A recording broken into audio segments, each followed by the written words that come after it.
Olá, no programa de hoje, a obstrução ao RRF e o ano da oposição na Assembleia. Parlamentares do Bloco Democracia e Luta e sindicatos de diversas categorias estão mobilizados contra o projeto que trata da possível adesão de Minas Gerais ao regime de recuperação fiscal da União. A matéria segue em discussão e pode ser votada em primeiro turno no plenário ainda essa semana, caso o Supremo Tribunal Federal não prorrogue para março de 2024 a suspensão do pagamento de parcelas da dívida do Estado. A extensão do prazo seria necessária para o avanço de negociações em torno de uma proposta alternativa apresentada pelo senador Rodrigo Pacheco. Como a oposição vê as perspectivas dos caminhos colocados? O governo Zema pode ser derrotado em plenário? Eu converso com o deputado estadual Dr. Jean Freire, do PT, líder da minoria no Parlamento Mineiro. Deputado, um prazer recebê-lo novamente no mundo político. Prazer e felicidade toda nossa, Marco. Um grande abraço, aos telespectadores que estão nos assistindo. Deputado Dr. Jean, os próximos dias serão decisivos para os rumos dos embates aí em torno da dívida do Estado. Nós estamos gravando essa conversa na terça-feira, dia 12, final da tarde, e enquanto não sai uma liminar do Supremo, o projeto do RRF vai caminhando na Assembleia. Hoje foi distribuído em avulso um novo parecer na FFO, contemplando e rejeitando emendas. Qual será a estratégia da oposição na comissão amanhã, com reuniões previstas aí para o fim da manhã do dia 13? Marco, a estratégia nossa tem sido, ao máximo, diminuir danos. Nós temos apresentado várias emendas, vamos sim fazer obstrução, como temos feito, entendendo que nós estamos defendendo o Estado de Minas Gerais, defendendo os mineiros e mineiras, o serviço público, os servidores e as servidoras. Já apresentamos várias emendas, desde o início, em várias comissões, no plenário, inclusive emendas minhas foram acatadas no plenário e também nas comissões nesse momento. O governo Zema vem argumentando, deputado Dr. Jean, que sem uma dilação de prazo pelo STF, uma não adesão ao RRF comprometeria o cumprimento de obrigações com fornecedores e poderia acarretar até mesmo a volta do parcelamento de salários. A oposição entende que esses riscos são um blefe de argumento por parte do governo? Olha, é difícil saber, porque o governo Zema passou todo o seu primeiro mandato e iniciou o segundo mandato também mentindo, fazendo esse tipo de ameaça. Quando a gente pergunta ao secretário Gustavo Barbosa como estaria o Estado se não tivesse a liminar, e ele diz que estaria devendo também os servidores e as servidoras, é uma prova que passou mentindo, não disse isso antes e disse agora, como foi uma pergunta que eu fiz a ele quando aqui ele esteve nessa casa. Então não dá para acreditar, nós passamos o ano assim. Vamos pegar o início desse ano na reforma administrativa, que também era ameaças, que não ia, se não fizesse, não ia conseguir pagar os servidores. Vamos pegar aqui, por exemplo, na questão de isenção de impostos, que falaram que as empresas iam sair de Minas. Então, sempre, até nas ameaças, é um jeito de apontar o dedo para o servidor, para a servidora, como se fosse o problema do Estado, fosse os servidores. Então, gente, o governo passa ao mesmo tempo falando que o Estado está nos trilhos. Olha, isso é propaganda de publicidade do governador do Estado, E depois vem com esse dizer, Foi provado a semana passada que o Estado tem por volta de 24 bilhões em caixa.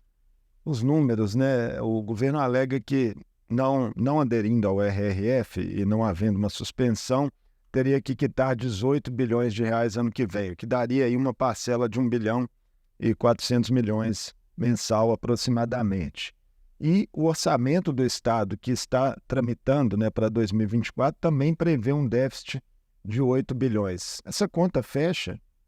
Essa conta não fecha e é interessante como o governo parece, ele ao mesmo tempo que ele dá esses números, parece que ele não está preocupado, Se você pegar aí esse tempo que teoricamente já está sob o regime, o governo concedeu aumento a ele mesmo. Não vou aqui fazer a demagogia que o salário do governador tinha que ser o que era, não.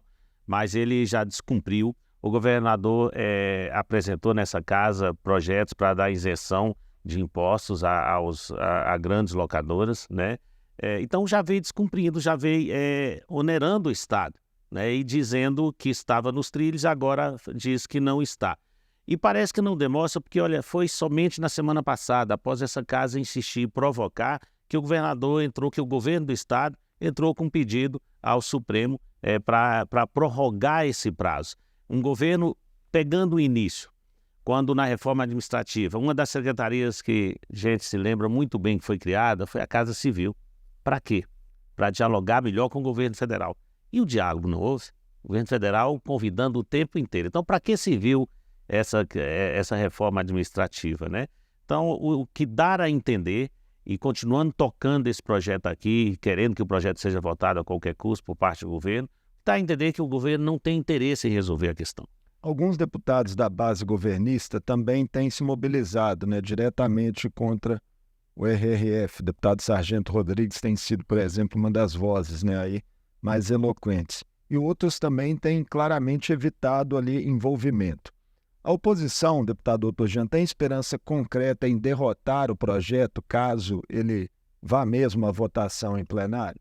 Nós temos esperança concreta, tanto que desde o primeiro dia que ele foi pautado aqui, a semana passada, nós já provocamos, né, chamando para votar. Né? Nós chamamos o governo, vamos votar logo, não é isso que quer. Não somos nós que diz que estamos atrapalhando, então vamos votar o projeto. Né? E não foi isso que os deputados de governo mostraram. Não queriam votar o governo. Quem pediu para não votar, quem pediu recomposição de quórum, foi o próprio governo, que pediu para acabar a reunião. Naquele momento foi o próprio governo e nós pedimos recomposição de quórum. Um dos projetos, né, o PLC do teto de gastos, dependeria de 39 votos favoráveis, né, ou contrários. Esse eu tenho certeza, ao meu ver, a leitura que a gente faz, que o governo não tem esses votos. Marco, como você citou alguns nomes, eu quero evitar aqui de citar nomes, a gente conversa com deputados e deputadas que não querem se expor e que declaram que são altamente contra esses dois projetos. O fato do secretário de Fazenda, Gustavo Barbosa, deputado Dr. Jean, ter se tornado réu em uma ação civil pública, sob acusação ali de ter provocado um rombo de 900 milhões de reais em um fundo de previdência do Rio de Janeiro, né, no qual ele foi diretor-presidente por 6 anos. Isso pode ter ânimos, pode vir a alterar ânimos na casa, melhor dizendo? Com certeza. A fala do governador Zema em relação ao presidente Lula sempre foi essa fala desacreditando no presidente, no que diz respeito às questões de corrupção e tudo isso, né? Sempre foi essas falas agredindo a pessoa do presidente Lula. E quando ele tem um secretário que vira réu, até agora eu não vi uma manifestação do governo do estado. É bom lembrarmos que esse mesmo secretário foi quem arquitetou o projeto, né, de regime de recuperação fiscal no Rio de Janeiro. É como um engenheiro que fez um prédio no Rio de Janeiro, não deu certo. Esse engenheiro está sendo denunciado, né, por ter criado prejuízo aos cofres públicos no Rio de Janeiro. E agora esse mesmo engenheiro vem fazer um prédio. Eu gosto de fazer essa comparação, que eu acho muito simples. Esse mesmo engenheiro vem fazer um prédio aqui em Minas Gerais e a gente não vê o governo em momento nenhum apontar, né, em questionar, em pedir que esse secretário dê explicações, né? Então, eu acho que isso também mancha, traz esse projeto na reta final, um projeto que já vem carregado de muitas manchas, de muito sacrifício ao povo mineiro, traz mais manchas a esse projeto. A gente também tem visto nas últimas semanas, deputado Dr. Jean, uma mobilização muito grande, né, contrária à proposta de sindicatos e associações de diversas categorias que se reuniram ali na Frente Mineira em defesa do serviço público. Como que esse movimento tem repercutido entre o conjunto dos deputados? Eu quero aqui aproveitar esse momento e mandar um grande abraço e parabenizar os sindicatos, né, todos os sindicatos, todos os servidores e servidoras. Olha, Marco, tem pessoas que têm viajado 2, 3 vezes na semana em direção a Belo Horizonte, voltam para o interior, às vezes fazendo aí mais de 800 quilômetros, quase 1.000 quilômetros, para estarem aqui manifestando. Eu tenho dito que nós somos 77 deputados e eles aí completam 478, mas com muito mais força. Então a gente precisa deles aqui para estar provocando, para estar vendo quem são os deputados que estão a favor, que estão contra. Então eu acho que soma muita força. Graças ao sindicato foi feita uma entrevista semana passada, né? E eles que, junto aqui nessa casa, fizeram essa exposição mostrando os números reais no cofre do estado de Minas Gerais. Então, acho que nós só temos a parabenizar e aproveitar nessa reta final e mandar aqui mais esse pedido, né? Estejam atentos, estejam mostrando a cada servidor, a cada servidora, a cada mineiro e mineira o que está acontecendo aqui nessa casa. O governo de Minas e a Assembleia, deputado Dr. Jean, tiveram de representar ontem no Supremo, né, o pedido de extensão do prazo de suspensão por uma questão ali formal de ser endereçada à presidência do Supremo, né, ao ministro Luiz Roberto Barroso, para depois ser encaminhado ao relator. Pedido similar também foi protocolado pela AGU e pelo Senado.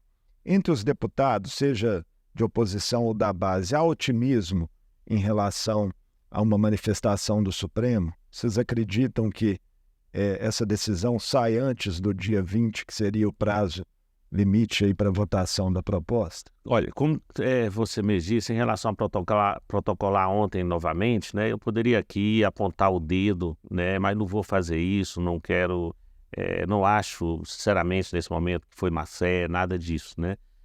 Acho que demorou sim, até a semana passada fazer isso, mas nós estamos otimistas, né? Veja bem, tanto ambos os lados está essa procura, e é bom dizer que o presidente Lula, o governo federal, o ministro Haddad, nunca se colocou à disposição. Os outros governadores sempre procuraram e sempre estiveram lá presentes, e o do estado de Minas Gerais não, para debater este assunto. Mandava um ou outro debater em nome dele. Olha, era mostrar interesse. O governo federal, na visão do senhor, sempre esteve... Sempre esteve. O governo federal nunca se negou a dialogar. A gente sabe, o governo federal, o presidente Lula, sabe muito bem a importância do estado de Minas Gerais para a federação, né? Então, nunca se indispôs a isso, né? E o governo do estado de Minas Gerais sempre se opondo ao encontro com o presidente Lula. Só a gente imaginar que nesse ano, quando o Lula anunciou que viria a Minas Gerais, o governador foi para a Itália, vistoriar obras, estradas na Itália, né? Então, nós estamos otimistas, né? Porque todos os lados querem que seja... todos os lados, vírgula, né? Como a demora do governo do estado em relação a isso, a gente fica um questionamento se realmente eles queriam. Mas aqui também aproveitar e destacar aqui a importância do presidente desta casa, o presidente Tadeu Martins, destacar também a importância do presidente do Senado, Rodrigo Pacheco, né? Mineiro, né? Que traz aí e se destaca como grande liderança nesse momento em Minas Gerais, trazendo para ele também essa responsabilidade de dialogar e de a procura de melhores saídas para Minas Gerais. Nós não só acreditamos que a liminar vai ser favorável, como acreditamos que a proposta é bem melhor para o Estado. Só para a gente reiterar para quem nos assiste, saindo essa decisão do Supremo, já está 100% acertado entre o Colégio de Líderes da Casa e o presidente que a tramitação do RRF será paralisada. Com certeza absoluta. Vamos lá. 4 meses seria um prazo, na visão do senhor, suficiente para que essa proposta alternativa, né, que foi desenhada aí por Rodrigo Pacheco, também pelo presidente da Casa, Tadeu Martins, entregue ao governo Lula, que envolve federalização de estatais, um refis, também a utilização de créditos do Acordo de Mariana, né, e da questão da Lei Candir também, para abatimento da dívida, para que tudo isso seja tirado do papel? É um prazo suficiente? Eu acho que um prazo razoável. Olha, esse projeto chegou nessa casa tem por volta de 40, 50 dias, que chegou aqui essa casa, e já chegou com algo que nós pegamos desde do mandato passado, vem sendo uma nuvem que estava aí existindo. Mas que nós tomamos conhecimento, né, tem aí por volta de 50 dias e já o governo querendo votar. Então, eu acho que 4 meses é o suficiente para fazermos grupos de trabalhos, né, para achar uma melhor saída, e ela existe. Nós acreditamos verdadeiramente que ela existe e é o melhor para o Estado de Minas Gerais, e não entregar as nossas empresas à iniciativa privada. Em relação às estatais, né, uma questão chave é justamente a definição de valores, né, e também eventuais cláusulas ali, por exemplo, que poderiam garantir ao Estado um direito de recompra dessas empresas, né, de retomada do controle. O deputado professor Cleiton deputado Dr. Jean, que puxou inicialmente essa discussão de federalização aqui na Assembleia, ele esteve conosco e disse acreditar que a Codemig e a CEMIG tenderiam a despertar maior interesse na União do que a Copasa. Qual que é a visão do senhor a respeito disso, assim, das possibilidades de futuro dessas empresas? Eu acho que, sem sombra de dúvida, a Codemig, eu concordo com o professor Cleiton, a Codemig e a CEMIG deve realmente despertar esse maior interesse, mas acho a Copasa fundamental também, né? Nós estamos visto aí a dificuldade do acesso à água nesse estado de Minas Gerais, no momento que se tratou sobre o marco regulatório de saneamento, que a gente tem várias críticas aí em relação a esse marco regulatório, e entregar essa empresa, que já é uma empresa de economia mista, que pega todo o seu lucro em relação à Copasa, né? Mas a CEMIG também não fica atrás, pega todo o seu lucro e divide com o acionista, ao invés de parte desse lucro ser deslocado para ações sociais em relação ao acesso à água, a resolver os problemas. Eu creio que federalizando, ou ela continua na mão do Estado, federalizando, ela consegue mais resolver essas questões. Mas eu traria também outras questões, Marco. Nós temos também que não tem um valor talvez financeiro assim, que em relação a essas empresas de um valor maior, mas nós temos, por exemplo, a questão da FUNED. A FUNED também, eu tenho pautado muito a FUNED, que eu acho que eu tenho solicitado que ela também entre aí nessa negociação. A FUNED tem uma expertise imensa na produção de medicamentos e talvez ela aí agregada à Fiocruz, ela teria muito que contribuir com Minas Gerais e com o Brasil, né? Nós temos outras questões pequenas também que já surgiam em relação ao SEASA, né, que eu acho que poderia também entrar nessa discussão, né? Mas sem sombra de dúvida a Codemig, né, e a CEMIG, ela vai provocar maior interesse. Deputados do Bloco estiveram recentemente, né, com o ministro da Fazenda, Fernando Haddad. O que foi colhido lá desse encontro? Olha, o ministro, assim como ele disse na mesma semana, e vem dizendo sempre, o ministro está totalmente aberto a discutir. Nesse momento é importante que esse prazo seja avançado, que talvez lá no início, quando chegasse aqui, talvez nós estaríamos aqui com isso resolvido agora. Se no início o governo do estado tivesse demonstrado interesse em dialogar, em discutir com o governo federal. Mas não, quis apresentar aqui sem pensar o que era melhor para os mineiros e para as mineiras, né? Mentindo aqui nessa casa, mentira atrás de mentira, né? Então o ministro Haddad mostrou todo interesse, está aberto ao diálogo, né? Nos pediu ideia, falou que está completamente aberto, né, para receber propostas, para dialogar as propostas que lá estão, né? Então eu acho que da parte do governo federal, eu volto a reiterar, tanto o ministro como o presidente Lula e os técnicos estão totalmente abertos a gente achar a melhor saída. O governo Zema, deputado Dr. Jean, é de viés liberal, né? Tinha aí as privatizações das estatais como uma de suas principais bandeiras ao longo dos últimos anos, e o governador também faz críticas recorrentes à atual gestão federal. Esse horizonte de 2026 é que talvez, né, prematuramente estaria atrapalhando as negociações. Fato é que Lula e Zema ainda não se sentaram à mesa objetivamente para tratar da questão. Isso já deveria ter acontecido? Sem sombra de dúvida. Não é por falta de convite ao governo do estado. Vamos pegar aqui no início, no primeiro mês do presidente Lula, né, em janeiro ainda, o presidente Lula chamou todos os governadores, todos, sem exceção de nenhum, e solicitou as 3 obras mais importantes, 3 ideias mais importantes para o seu estado. Eu acho que naquele momento, por exemplo, o governador podia ter feito essa provocação, né, que o mais importante para o estado de Minas Gerais, se ele diz que é esse regime, seria rediscutir essa dívida, fazer um acerto de conta, né, para que o estado não fique prejudicado. Não, ele preferiu ir para a agressão. Lá na tentativa de golpe que esse país sofreu, ele vai no encontro com o presidente Lula, ao invés de dizer ali claramente o que pensa, o que deixa de pensar, voltou de lá no outro dia já sugerindo que foi uma provocação do governo federal, como se tivesse o governo federal causado aquela situação. Então, a gente pega exemplo do governo do Rio Grande do Sul, do próprio governo do Rio de Janeiro, São Paulo. Olha, um governo claramente que apoiou, assim como de Minas Gerais, o candidato contra o presidente Lula, mas que dialogou com o presidente Lula no momento que São Paulo estava passando por uma grande dificuldade, que era a questão das enchentes, né? E foi ali, dialogou e já teve em Brasília e vice-versa. Rio de Janeiro a mesma coisa, mas Minas Gerais parece que prefere apontar para a agressão, para não ao diálogo, ou seja, não saiu do palanque. A verdade é essa. Eu tenho dito sempre, Marco, que nós temos que respeitar, todos nós que estamos na vida pública, temos que respeitar que termina o processo eleitoral, acabou aquilo ali naquele momento. Não adianta, nós temos que lutar e pegar as coisas que nos unem e não que nos separam.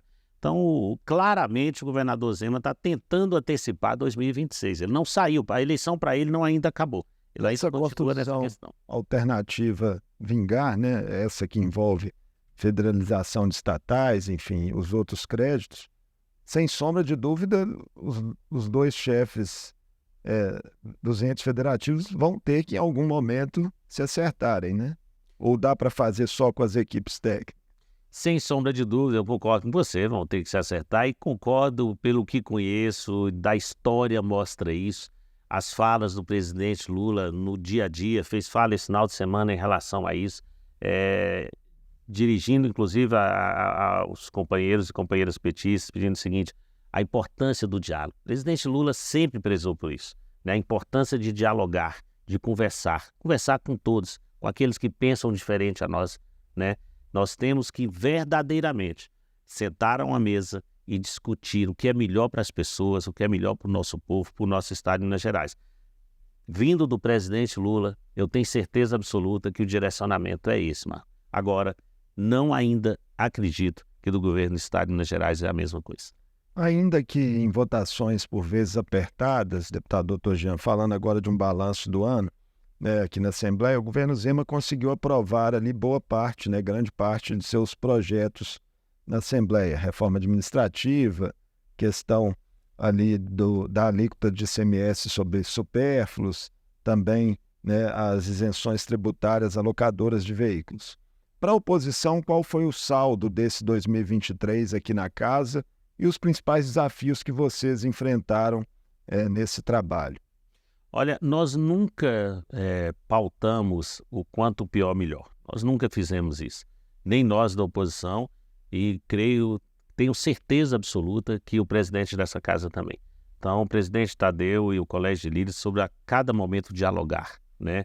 Fizemos sim, pautamos e mostramos posição em muitos projetos, como foi a questão do PAF, como foi a questão da reforma administrativa, tentando diminuir danos e tentando mostrar o que era melhor para o estado de Minas Gerais. Agora, como você mesmo falou, em muitos momentos, na questão do PAF, foi o governo que também pediu para encerrar a reunião.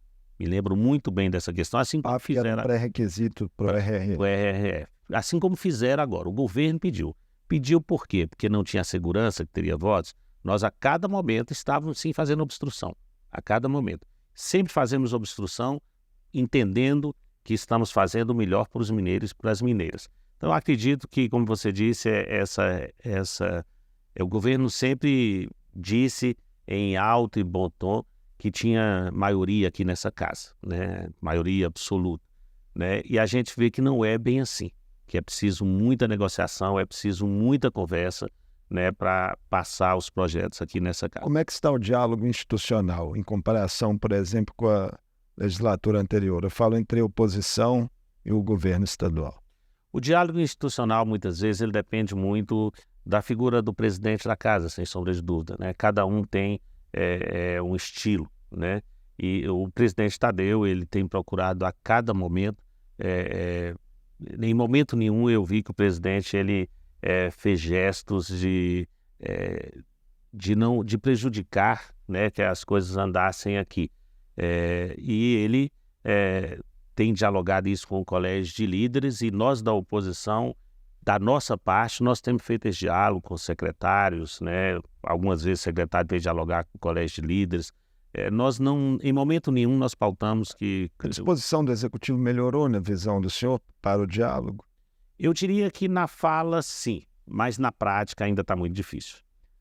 Ainda sobre a atuação da Assembleia em 2023, deputado Dr. Jean, para encerrar a nossa conversa, a Assembleia se destacou muito ali em 2 momentos na formulação da lei do ICMS educacional, né, que é importante para gerar recursos, né, do Fundeb para municípios mineiros em 2024, e também de uma lei complementar que destravou o uso de verbas da saúde, né, que foram repassadas pelo Estado em exercícios anteriores.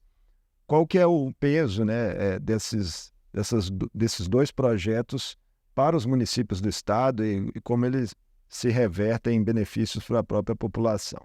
A resposta que nós temos, o retorno que nós temos, os administradores, das pessoas que estão lá na ponta, é muito positivo. Você citou 2 questões, a gente poderia pegar várias questões aqui nessa casa, que a casa como um todo, que tem muitas situações que todos os deputados assinam um projeto junto para fazer a questão andar e melhorar para os municípios. Porque é lá na ponta, Marco, onde as coisas acontecem, onde as pessoas vivem. Então, acho que essa casa não é de hoje, né? Me lembro das gestões passadas, também foi assim com o presidente anterior, Agostinho Patrus, durante a pandemia, que se destacou muito, apresentando propostas muito positivas para o estado de Minas Gerais, para melhorar a vida de quem está lá na ponta. Então, eu destaco que de grande valor essas 2 medidas que você colocou, que quem tem a ganhar é o município, são os gestores, mas, sobretudo, as pessoas que vivem ali. Deputado Dr. Jean, muito obrigado por essa conversa conosco no Mundo Político, nossa última do ano de 2023. Que tenhamos outras oportunidades no ano que vem. Vamos aguardar aí os desdobramentos do RRF nessa reta final do ano legislativo. Muito obrigado, Marco. Obrigado a você que está na sua casa nos assistindo. Aqui é importante esses programas, né, que a gente possa aqui responder questões aqui para que as pessoas entendam mais o funcionamento aqui dessa casa. Aproveito para convidar cada uma a seguir todas as redes sociais aqui da casa, né? Visitar mais essa casa, participar das comissões, das audiências públicas. A Assembleia de Minas Gerais tem demonstrado a cada dia que é verdadeiramente a voz do cidadão, a voz da cidadã. Que todos tenham um Feliz Natal, Ano Novo maravilhoso, que nós possamos adentrar um 2024 com muita luta, com muita disposição, né, com muita sabedoria, né, e continuaremos aqui, nós do Bloco Democracia e Luta, defendendo você, né, que esse é o nosso papel. Eu conversei com o deputado estadual Dr. Jean Freire, do PT, líder da minoria na Assembleia. Falamos sobre as mobilizações da oposição ao governo Zema contra o projeto que trata da adesão de Minas ao regime de recuperação fiscal da União. E também das perspectivas de avanço da proposta alternativa de enfrentamento da dívida do Estado, apresentada pelo Senado e pelo Parlamento Mineiro. O Mundo Político fica por aqui. Obrigado por nos acompanhar e até o próximo programa.